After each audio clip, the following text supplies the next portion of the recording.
This YouTube channel does not promote any violent, harmful, or illegal activities. All content provided by this channel is meant for an educational purpose only.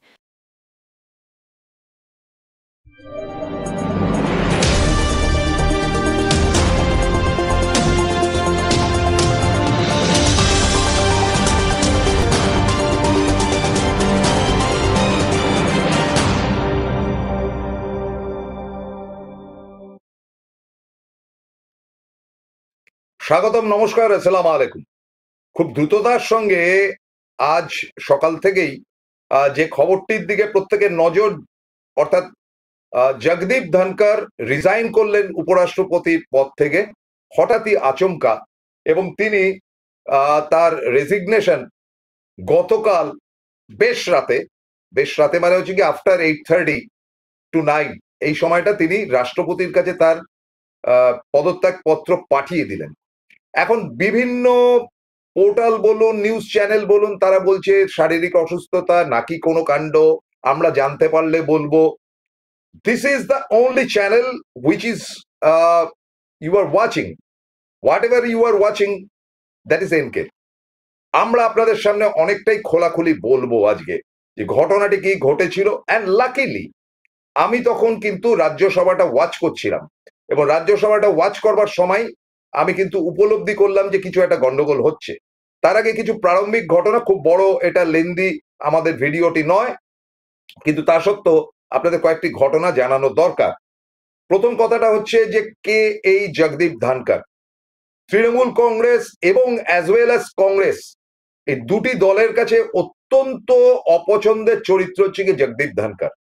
তার কারণটা হচ্ছে তারা মনে করে যে মোদি অমিত শাহর একান্ত স্নেহভাজন কাছের লোক, এবং তারা যে কথা তাকে বলবেন, বিশেষ করে অমিত শাহ, তা তিনি শুনতে বাধ্য।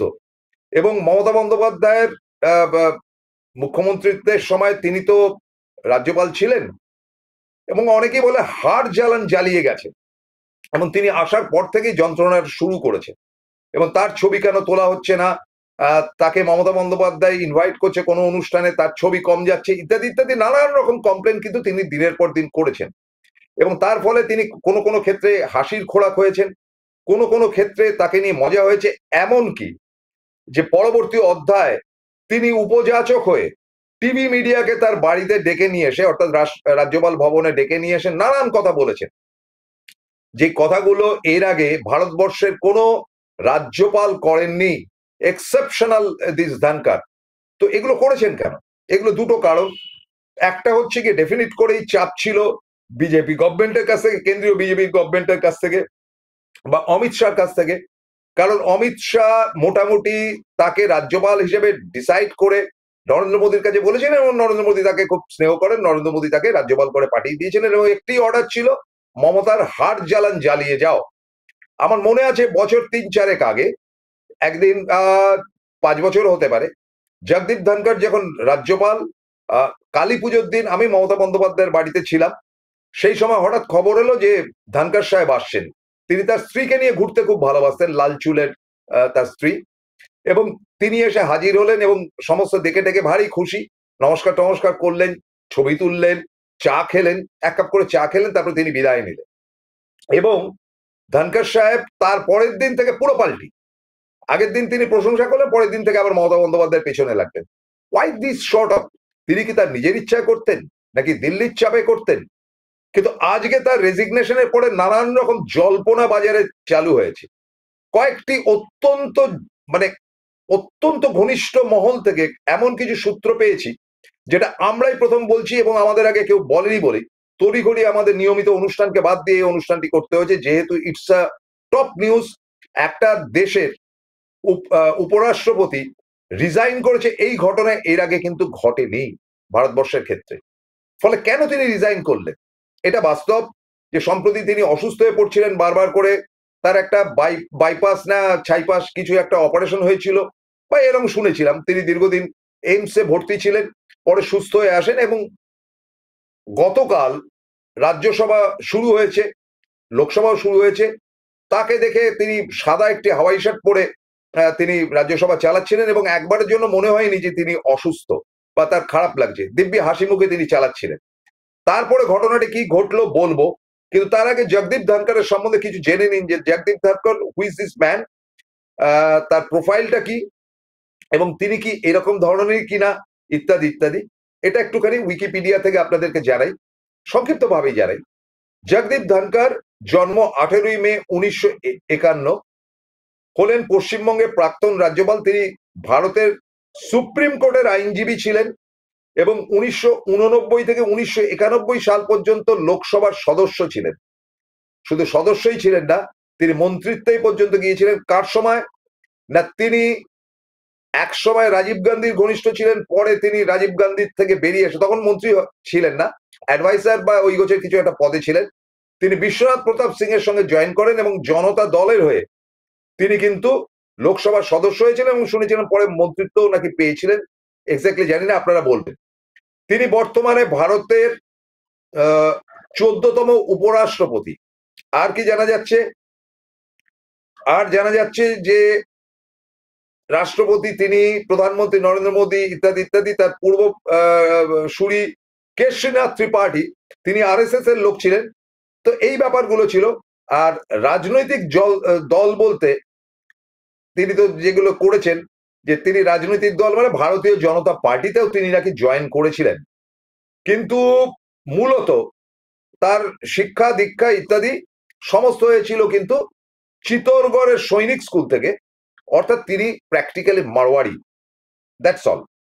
এবারে ঘটনা যেটা হচ্ছে যে ধনকর সম্বন্ধে যে খবরটি পেলাম আজকে, বা এছাড়াও রাজ্যসভার কয়েকজন সদস্য আমাদের রাজ্য থেকে যারা যায়, তারা বলেছেন যে বেসিক্যালি ধনকর পশ্চিমবঙ্গে কি করেছেন জানি না, কিন্তু তিনি সেন্ট্রাল হলে হোক বা বিভিন্ন সময় দেখা হলে প্রত্যেকের কুশল জিজ্ঞাসা করতেন, কেমন আছেন ইত্যাদি ইত্যাদি। শুধু তাই না, মমতা ব্যানার্জি কেমন আছেন, দিদি ক্যাসে হ্যাঁ ইত্যাদি প্রশ্নও করেছেন।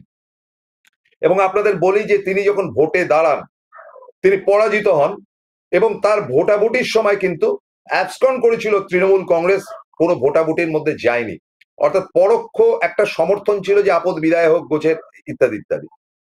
তো যাই হোক না কেন, ধনকরের হ্যাবিটস এর মধ্যে যেটা জানতে পেরেছি, এবং সেটা মিস্টার শর্মা, আগের নামটা বলছি না, তিনি আমাদেরকে জানাচ্ছেন যে ধনকর অত্যন্ত প্রেস্টিজিয়াস লোক। শর্মাজিও কিন্তু রাজস্থানের মানুষ, অত্যন্ত প্রেস্টিজিয়াস মানুষ এবং তার আত্মসম্মান জ্ঞানটা ভয়ঙ্কর, এবং তার কিছু বাজে ইগোও আছে। মানে তাকে কেউ খোঁচাখুচি করলে ভীষণ রেগে যায়, সেটা যদি নরেন্দ্র মোদীও করেন তাহলেও তিনি ছেড়ে কথা বলার লোক নন।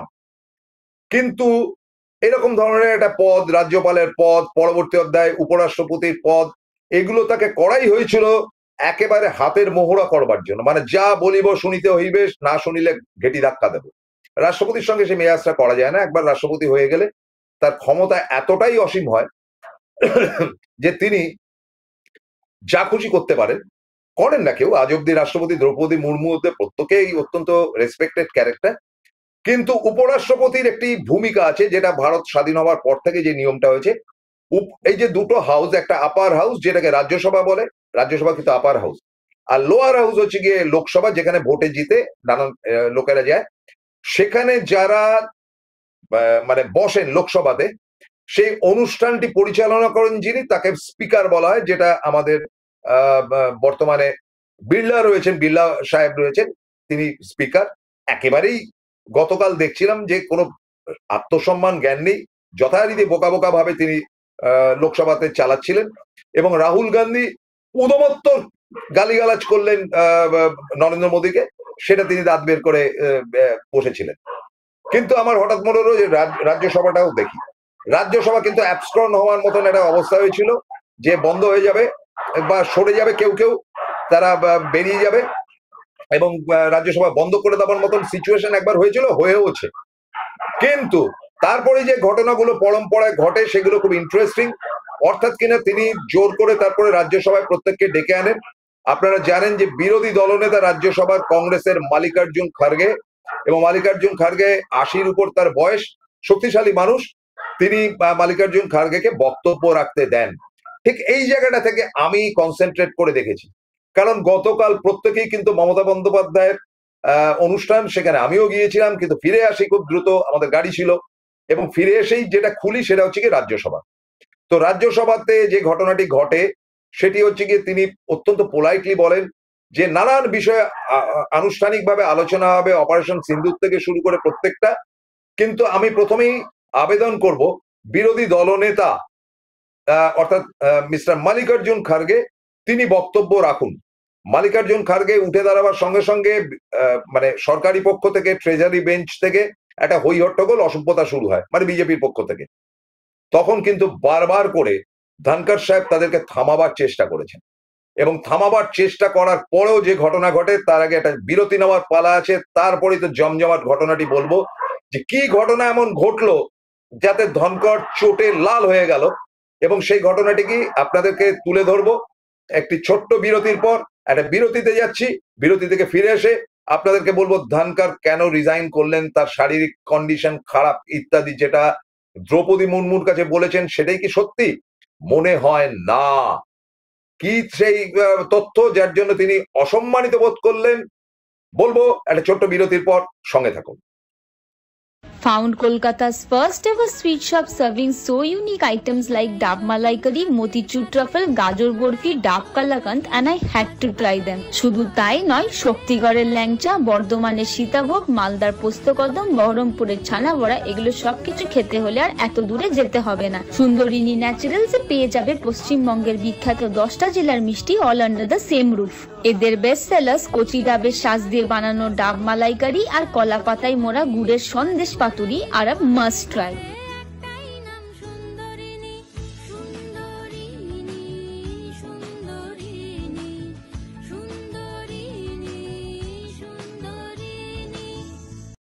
Welcome to the world of civil business. A Bengali business personality and the most successful business group, Roy Construction Group of companies, now coming Sarib, West Bengal. Mr. Anup Roy, the managing director of the Roy Construction Group company, ready to serve his native land, the mother Bengal.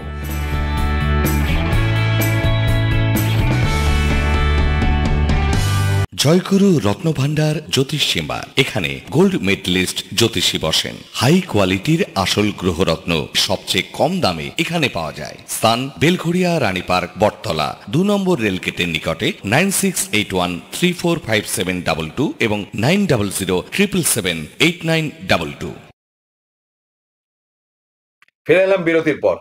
এই আমার হাতের সামনে রয়েছে, আপনারা দেখতে পাবেন যে তার রেজিগনেশনের ব্যাপারটা খুব পরিষ্কার না হলে আপনার পাশে হয়তো ভেসে উঠতে পারে, কারণ এত দ্রুততার সঙ্গে পুরো ব্যাপারটা করতে হচ্ছে যে আপনাদের সামনে তুলে ধরছি না। তাও vice president Republic of India তিনি যে চিঠিটা লিখছেন, রেসপেক্টেড রাষ্ট্রপতি জি, ডেটটা হচ্ছে গিয়ে 21/7/2025, বিরাট চিঠি, এবং তাতে তিনি নানান পংক্তিতে জানিয়েছেন তিনি অসুস্থ, তার শরীর দিচ্ছে না। I am deeply thankful to bla bla bla, প্রধানমন্ত্রীকে ধন্যবাদ জানিয়েছেন।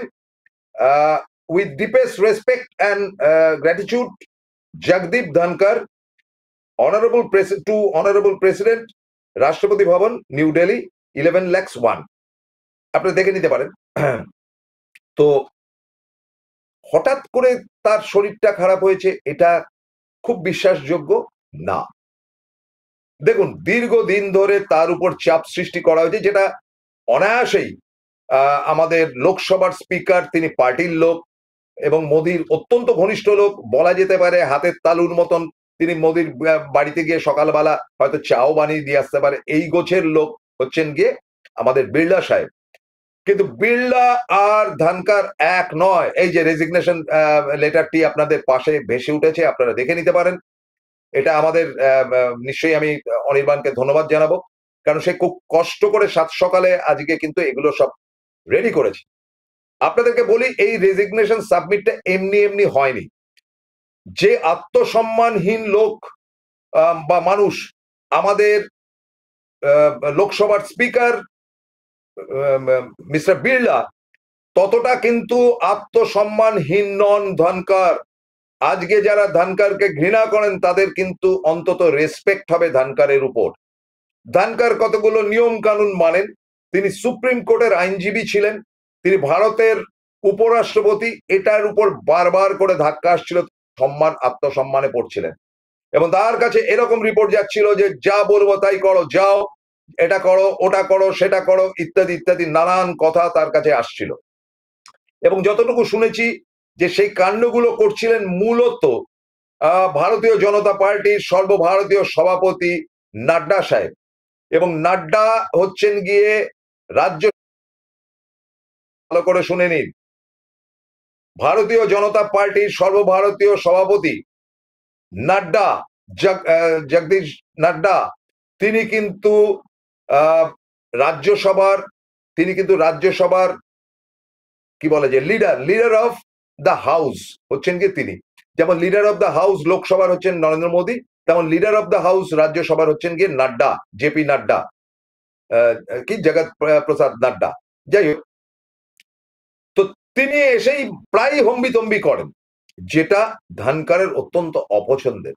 ধনকর এটা বারবার করে বলেন যে আই অ্যাম দ্য ম্যান, যা বলার আমাকে বলুন, আপনারা কোনো কথা বলবেন না। সেটা তিনি সরকারি পক্ষকেও দীর্ঘদিন বলেছেন, বিরোধীদের তো বলেইছেন। তাতে করে প্রারম্ভিক তিনি একটা জয়া বাদুরীকেও একটা অপমান করেছিলেন, জয়া বচ্চনকে। তিনি জয়া বচ্চন উচ্চারণ করতে গিয়ে জয়া অমিতাভ বচ্চন বলেছিলেন। তাতে জয়া বাদুরী বলেছিলেন যে আমার হাজবেন্ডের নামটা না নিলেও পারতেন, আপনি you know better than anybody. এই হচ্ছে কি নাড্ডা, যিনি কিন্তু রাজ্যসভার লিডার, অর্থাৎ leader of the house, top man. তো এই নাড্ডা সাহেবের হম্বিতম্বি দীর্ঘদিন ধরে কিন্তু জগদীপ ধনকর সহ্য করেছেন। সহ্য করতে করতে সহ্যের বাঁধ আজকে ভেঙে গেছে।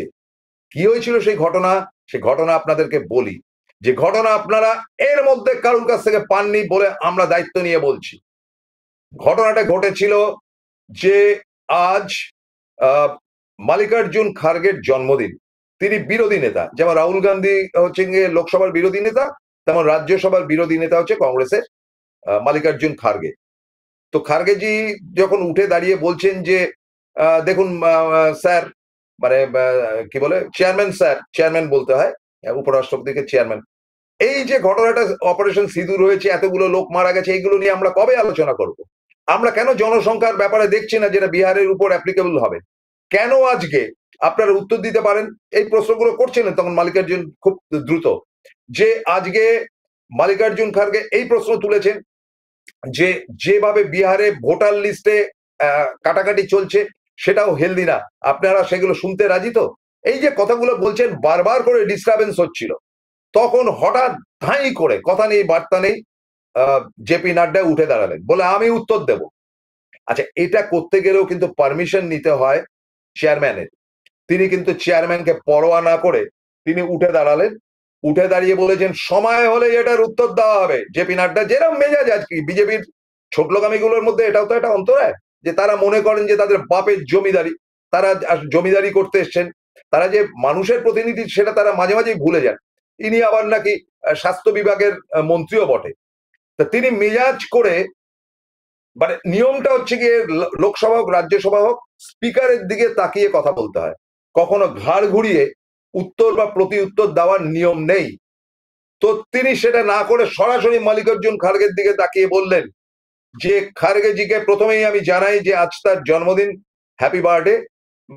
খার্গেজি নমস্কার করলেন। দেখুন, হুবহু দেখেছি এই অংশটা, আমি ছাড়া কজন দেখেছি, খুব সন্দেহের ব্যাপার সারা ভারতবর্ষের। তখন খার্গেজি নমস্কার জানালেন, বললেন যে খার্গেজি আপনি যে এই সমস্ত প্রসঙ্গ তুলছেন টাইম টু টাইম সেগুলো আলোচনা করা হবে। এর মধ্যে এই বলতে বলতে হই হই করে উঠেছে কংগ্রেস এবং বিরোধীদের জায়গা থেকে। তখন বলছে যে খার্গেজি বলছে যে আপনি কেন এর মধ্যে ডিফেন্ড করছেন, এটা তো প্রধানমন্ত্রীর বলার কথা।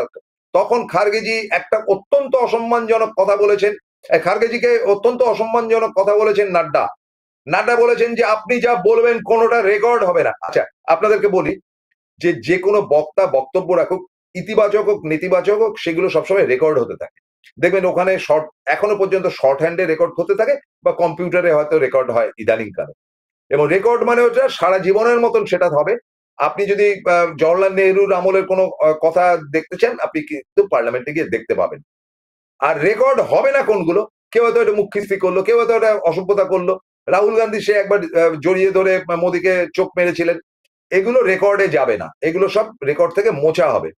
আর বিজেপি ক্ষমতায় আসার পর বিরোধীরা যা বলে অধিকাংশই রেকর্ডে মুছে দেওয়া হয়। কিন্তু এই রেকর্ডে থাকবে কি থাকবে না সেটা বলার অধিকার লোকসভায় আছে স্পিকারের, রাজ্যসভায় আছে চেয়ারম্যানের অর্থাৎ ধনকরের। ধনকরকে পাত্তা না দিয়ে তখন জেপি নাড্ডা বলতে আরম্ভ করেন, নাড্ডা এই খারগেজি আপনি যা বলছেন কোনোটা রেকর্ডের মধ্যে আমরা রাখছি না। আমরা রাখছি না মানে? খারগে বলছে আপনি রাখারাখির কে? তখন নাড্ডা বলছে যে আমরা কিছুতেই আপনাদের কথাগুলোকে রেকর্ডে রাখবে না, আমি যেগুলো বলবো সেগুলো রেকর্ডে যাবে, আপনার কোনো কথা রেকর্ডে যাবে না। So insulting, so insulting. আমি দেখলাম ধনকর সাহেবের মুখটা পেল হয়ে গেল, চুপ করে রইলেন তিনি কিছুক্ষণ। তারপরে তিনি একটা পেন দিয়ে কিছুক্ষণ নাড়াচাড়া করতে করতে বলছেন, নাড্ডাজি এভাবে কথাটা ঠিক হচ্ছে না। এবং তিনি ধৈর্য ধরে খানিকক্ষণ বসে রইলেন। তারপরে তো রাজ্যসভা বন্ধ হয়ে গেল, তিনি ধীরে ধীরে উঠে বাইরে চলে গেলেন। তারপরে তার আমার পক্ষে দেখা সম্ভব না, টিভিতে শুনেছি।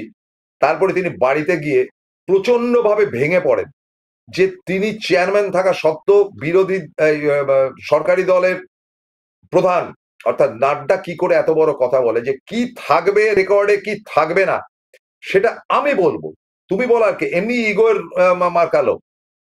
ফলে তার মনে হলো যে আর এই আসনে বসে থেকে বিজেপির চামচেগিরি করাটা তো দীর্ঘদিন হলো, আর করব না।